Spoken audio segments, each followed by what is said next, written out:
Hey there guys, how you doing? It's Speed here. So if you like Sunshine or not, I think we can all agree that some of the shines in this game are freaking annoying. And we only had to go through all of that because the Piantas are fucking colorblind and their judicial system is Seriously, Mario just got on the island. Was it not on record that he just arrived? That would prove he wasn't the perpetrator. Idiots. I think they might have made some tweaks to some of the shines because I didn't have anywhere near as many issues as I did back on the GameCube. But that doesn't change the fact that some of them were still a pain. So let's go, mate.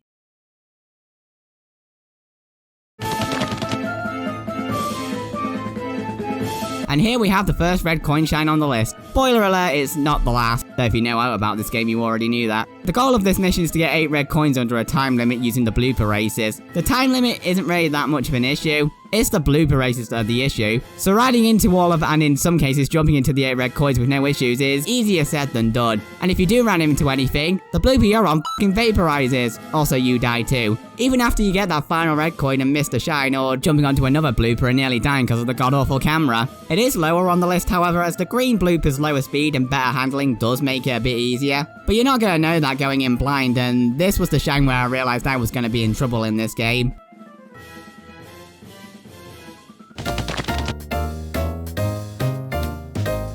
After you beat each of the secret levels that aren't exactly very secret to be honest, you can go back and try a timed red coin challenge. And it's a freaking challenge to even get to this secret. After you get both 777s in the casino, you have to aim with Flug to flip the panels over, which is finicky as fuck. You could be trying to aim for a particular panel, but you just end up spraying the ones next to it as well, and the panels always have a 50-50 chance of not turning onto the side you need. After spending like 5 minutes on that, you then only have 60 seconds to get the 8 red coins, and it's not uncommon for either a block to be in the way, or having to wait for a platform to be in a good position, although thankfully you do have the hover nozzle to help you out with that. But even with that, you probably won't have too much time left on the clock once you get that final coin.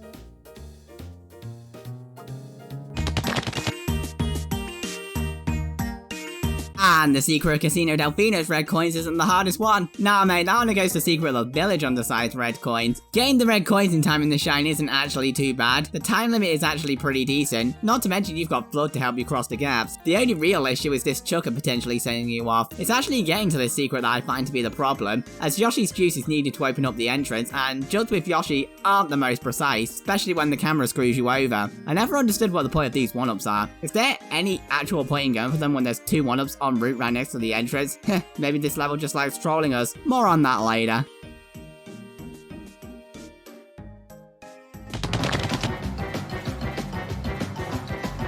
Pinner Park was one of the more consistent areas in the game with very few annoying moments until you got to the 8th shine. We have to burst all 20 of the Bowser Jr. balloons using aiming and firing the rockets whilst riding a roller coaster in 3 laps. What's wrong with that? Absolutely everything. As you're on a roller coaster, your aiming is constantly going to be getting thrown off, and if you miss aim too many times, which considering there's no cursor to help you aim, plus there's a delay when you fire your rockets, the roller coaster's owner frickin' murders you. Or at least I'm guessing that's what kills you. I was surprised as heck to get this shine on the second attempt on stream. I struggled with this one loads back on the GameCube, but it's not the worst episode 8 shine in the game.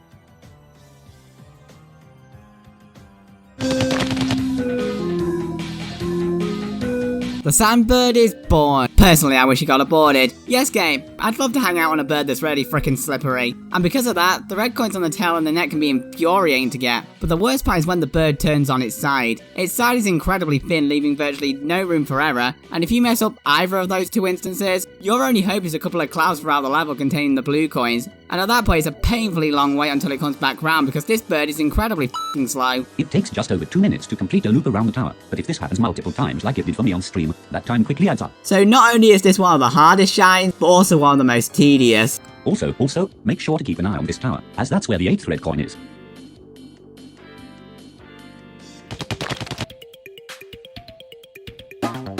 Next up is Final Level Mountain. It's split into 4 sections, the final section being the final fight is a joke. So let's go over the first section, where everything wants to murder you because you have to use the hover nozzles to traverse platforms with insta-kill spikes and fire. The second section is the worst though, because Flood controls this boat about as well as a drunk driver controls a car. They don't know what the fuck they're doing, so somebody's gonna get killed. The third section has you using the rocket nozzle, but you don't get much mobility in the air with the rocket nozzle, so aiming for the clouds above is irritating as hell. Also, this 1-up is a fucking troll, don't bother with it. Thankfully there's a platform and the bomb, so burning to death is unlikely here. But if you die at any point in the level, have fun going through it all again, mate.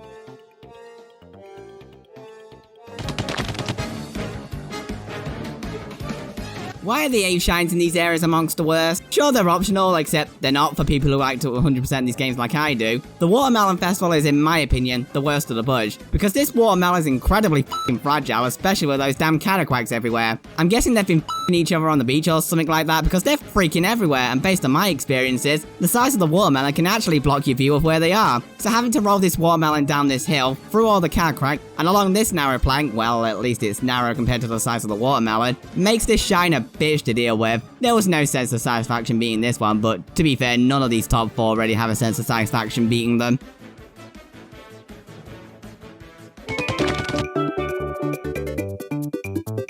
Times I actually had to wonder if this relaxing vacation photo was worth it, because I think Lillypad Ride is one of the worst levels in the series, and not just the level, actually getting there as well. What's so bad about getting to this place? Well, just watch. Jesus Christ, I think my old internet was faster. Oh, and Yoshi dissolves if you mess up a jump. Lovely. As for the shine itself, there's actually only one red coin that proved to consistently be an issue, and that's the 7th one because you gotta jump for it. And if you missed the platform upon landing, well, you're kinda because that water is an insta-kill. Seriously, what is in this water? Poison? Acid? Correct. Land after that 7th coin and you should be fine. But if you did miss one, good luck getting back because this platform is thin as hell.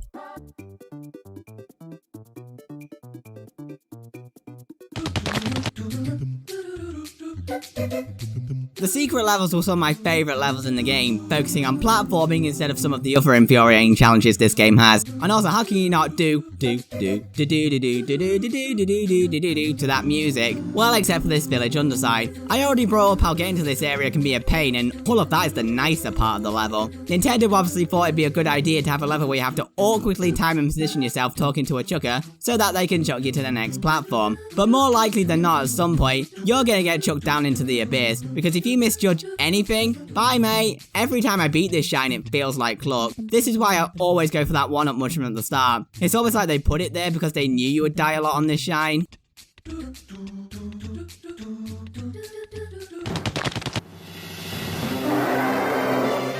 I'm just gonna get right to it since its absence so far on the list means you know the number 1 is the Pachinko Machine for being a fucking piece of shit.